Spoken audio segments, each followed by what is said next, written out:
Back live from the Kegel Training Center. You want to start All right, we'll hold some of the questions till afterwards. We're fortunate to have really the key expert here with us today, Lou Trunk. If you guys have bowled in the USBC Open Championships over the last 23 years, and it was in the stadium, he's the guy that put the lanes in and understands all of this stuff better than pretty much anybody in the world. Okay, let me tell you how we got where we are today to answer some of the questions. All right, with the increase in the number of synthetic lane installations, bowling centers are no longer visited every year by skilled resurfacing crews to get the lanes back to levelness. Craftsmen, guys that take their time and really make sure that the entire lane, from foul line to the pin deck, is flat, including the pin deck. All right, every year, even every other year. The nature of the certification process is what has led to this levelness atrophy. All right, meaning, since the inspections are only performed annually in 3 snapshot windows, bowling lanes all over the world have become well out of specification everywhere else, except those 3 spots. All right, this happens through settling, climate change, ball abuse, general wear and tear, all of the above. All right, the levelness rule calls for the lane bed to be level without crowns and depressions exceeding 40 thousandths an inch over the entire lane. Is what the rule book calls for. The inspection windows never take place out of these 3 snapshots, right, these 3 points. And under pressure to maximize profits, get it done faster, save money, lower the price, all of those things. All right, the crews that are installing synthetic lanes are not emphasizing levelness in all of those areas that they know no one's going to look at. You know, to their defense, they also have not learned the things that we've learned to understand how this levelness can have such a great impact on the ball reaction. All right.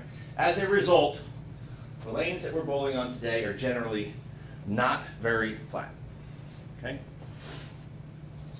This, guys, is an example of how it came about in the 1930s. You know, they saw, now this is when lanes were being resurfaced with wood. You know, they had resurfacers, I think they called them, you know, culprit resurfacers, I'm trying to find the word, but they were trying to protect the really good resurfacers from the resurfacers that were short-sighted. The imposters, that's the word I'm looking for. They were trying to protect the resurfacers that were doing it right, taking their time, making sure the whole lane was flat from the people that were cutting corners, and they were trying to get it done faster so they can lower the price. They were also trying to protect the proprietors that had more long-term vision on how flatness and fairness was going to be overall better for our sport of bowling long-term. From the short-sighted point of view of, let me save some money today and increase my profits today, I'm not worried about how this is going to affect bowling 10 years from now. They largely attribute the major boom of bowling in the 50s to the creation of this rule. Chris, I guess you're taking another timeout. I got another. Stuff. I question whether they really know how to.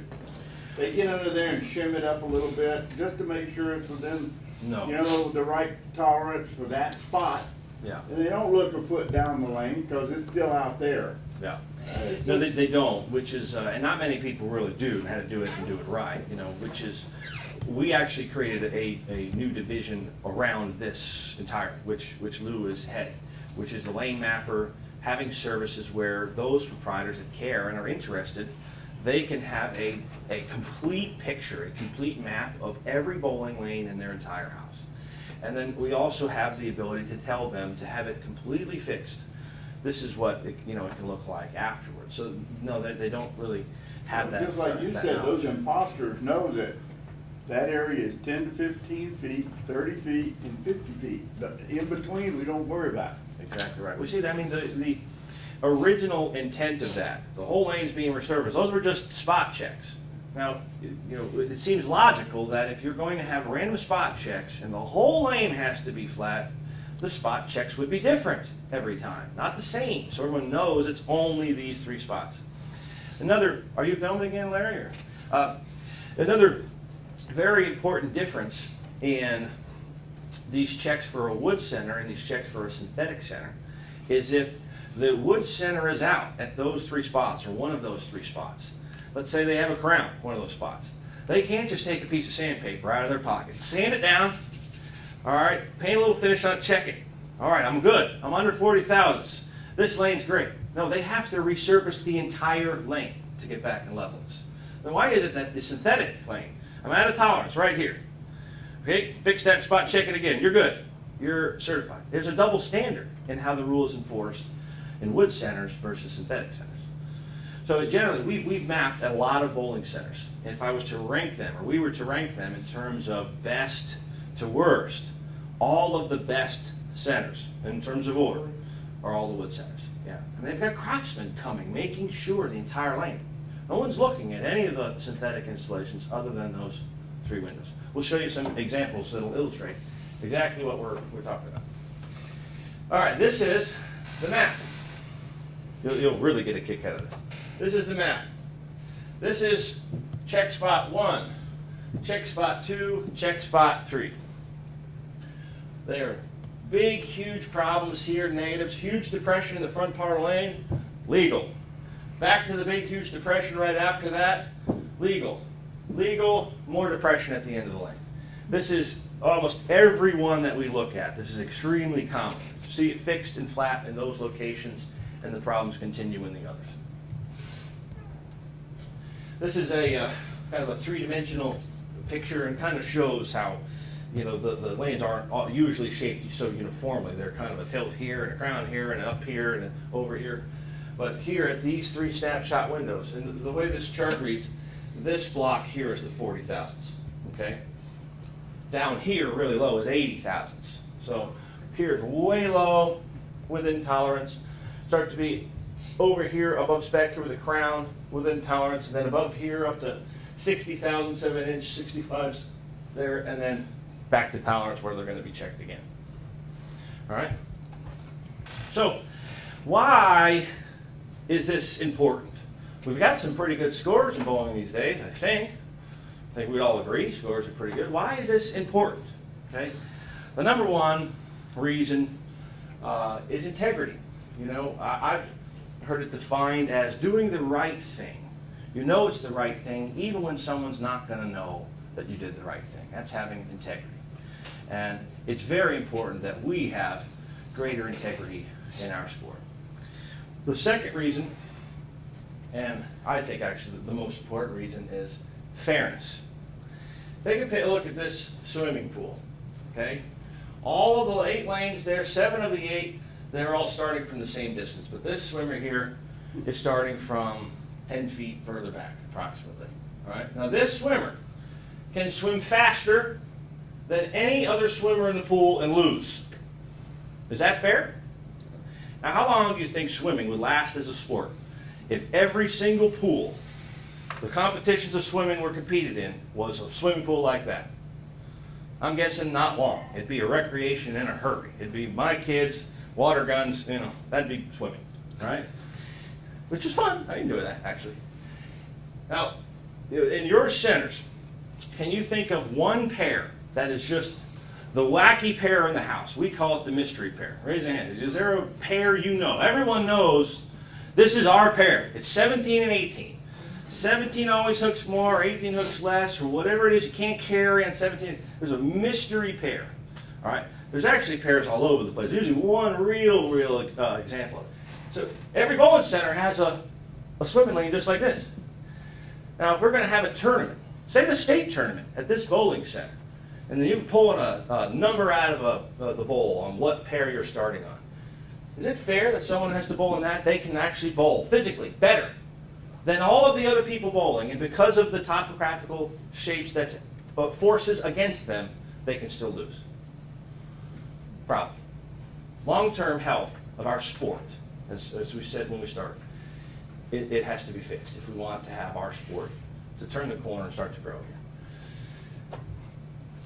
The last reason why this is important to us, important to you, important to our industry, important to bowling, is logic.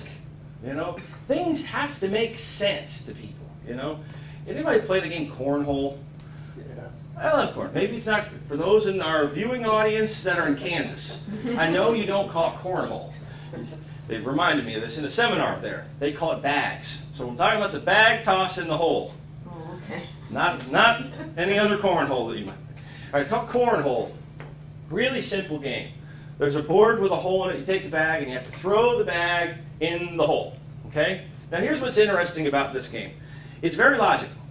If you take this bag and you throw it to the left of the hole, where does the bag land?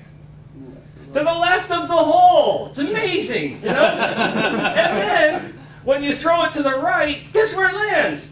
Right in the hole. So you adjust, and if you throw it too hard, where does it go? Over the hole. This is simple stuff, you know? So throw it not hard enough before the hole. But when you get it just right, left, right, just hard enough, dead center. It feels amazing, right? And when you do that 2 or 3 times in a row, wow. I mean, it feels great. And you want to do that over and over and over again and increase your number of times where you actually did it just right. It's logical, though. In bowling, what happens? I mean, so many things are not logical. You miss left, the ball goes right. Or you miss right, the ball goes left. Or you move here on this lane, and I shoot the spear this way, and it overhooks. And I go throw it here the same way this lane, it doesn't hook. I'm confused. It's just not logical, you know? It's not as logical as it could be, you know? Another reason why it's very important. All of these things combined together equal more customers for us. Long-term growth of our industry. That's the good news. All right, this is, it already has been fixed in some centers. We started a division around this to offer mapping services to bowling centers so they can have a clear picture of what their center looks like and also the ability to come in and correct it. That's the good news, really good news. One of our first projects came from a very astute proprietor, takes tapes, watches ball reaction, talks to his bowlers, bowls with them, does it all right. He's bought lane machine after lane machine after lane machine trying to get it perfect and can't. All right, he's noticed he has many odd lanes in the center, many weird pairs in the center, mystery lanes, mystery pairs. And one of his real large problems was he was known as the house of 10 pins. You cannot carry the 10-pin or 7-pin in this house. No matter what he did, it was faced with these problems. So he wanted to be USB-C legal by the full intent of the rule, not those 3 snapshot windows, the entire lane. So we came in and we took a look at what his bowling center looked like, and it was something like this. He had massive depressions the first 22 feet, 120 depression. Even more. Over 120 thousandths depression, 3 times what the rule says is allowable in the first 22 feet of lane. All right? So basically what this did for his ball reaction, picture your ball being in this lull, the first 22 feet of the lane. Then it has to climb out of this lull, using all this energy to climb up a hill, and then by the time it gets back on the flat, it's pooped. Like, I got nothing left, you know, and I still got 40 feet to go. And then I got to hit some pins and knock them over. Will it have anywhere near the amount of energy of a ball that doesn't have to climb up a hill for 22 feet? I know I would if I didn't have to climb up a hill. So this is what it looked like. When we unscrewed the panels, look at the shape of the panel. Look at the depression. That's the shape of the panel. It just took that shape because it was bolted down like that shape for so long. That's what it looked like. All right, after we were corrected it, which was a very large job in this situation, this is what the lane looked like. Which one would you rather bowl on? I would think so. Before, after. All right, in closing, guys, I just want to say one more thing. The oil man can only do so much.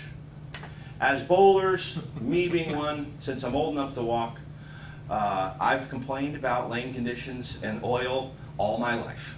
I have taken credit when I shot 100 and blamed everybody else when I shot 550. When it was probably, you know, my fault every time, whether both good or bad. But it's ingrained in our culture in bowling centers to blame oil, point the finger at oil. It's not just oil, guys. Oil plays its role, but it's not just oil. Thanks a lot.